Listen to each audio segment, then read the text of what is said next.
Hello ସାଙ୍ଗମାନେ, ମୁଁ ଆପଣମାନଙ୍କ ପ୍ରିୟ ସୁବ୍ରତ ସ୍ୱାଗତ କରୁଛି ମୋର ଆଉ ଗୋଟେ ନ୍ୟୁ ମିନି ବ୍ଲଗକୁ। ଆଜି ଆମ ଗାଁ ଭର୍ସେସ୍ ପତୁରିଆର ଫ୍ରେଣ୍ଡଲି ମ୍ୟାଚ୍ ଥିଲା। ଏଥିରେ ପତୁରିଆ ଆଗ ବ୍ୟାଟିଂ କରି ଆମକୁ 125 ରନ୍ର ଟାର୍ଗେଟ୍ ଦେଇଛି 8 ଓଭରରେ। ଚିଙ୍କୁ ଭାଇ ଆଉଟ୍ ହେବା ପରେ ଆମ ଗାଁର ଷ୍ଟାର ବ୍ୟାଟ୍ସମ୍ୟାନ୍ ଚିଣ୍ଟୁ ଭାଇର ଏଣ୍ଟ୍ରି ହେଇଛି।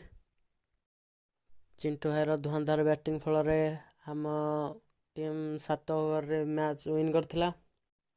ବଣ୍ଟି ଭାଇ ବି ତାଙ୍କ ସାଥ ଦେଇଥିଲେ। ଆଜି ଜାଗର ହୋଇଥିବାରୁ ଆମେ ଯାଇଥିଲୁ ଆଜି ରାଉତପଡ଼ା ଶିବ ମନ୍ଦିର ଦୀପ ଜାଳିବା ପାଇଁ। ଆପଣମାନେ କେଉଁଠିକି ଜାଗର ଜାଳିବା ପାଇଁ ଯାଇଥିଲେ କମେଣ୍ଟରେ ନିଶ୍ଚିନ୍ତ କହିବେ। ରାଉତପଡ଼ାରେ ଦୀପ ଜାଳି ସାରି ଆମେ ଚାଲି ଆସିଥିଲୁ ଇନ୍ଦିବଟା ଦୀପ ଜାଳିବା ପାଇଁ। ଇନ୍ଦିବଟାରେ କିଛି ସମୟ ବସି ଦୀପ ଜାଳିଥିଲୁ, ତାପରେ ଚାଲି ଆସିଥିଲୁ ଘରକୁ। ମୁଁ ଏତିକିରେ ମୋର ମିନି ବ୍ଲଗ୍ଟିକୁ ଶେଷ କରୁଛି। ଆପଣମାନେ ଭିଡ଼ିଓଟିକୁ ଶେଷ ପର୍ଯ୍ୟନ୍ତ ଦେଖିଥିବାରୁ ଆପଣମାନଙ୍କୁ ଧନ୍ୟବାଦ। ପୁଣି ଦେଖା ହେବ ନେକ୍ସଟ ବ୍ଲଗ୍ରେ।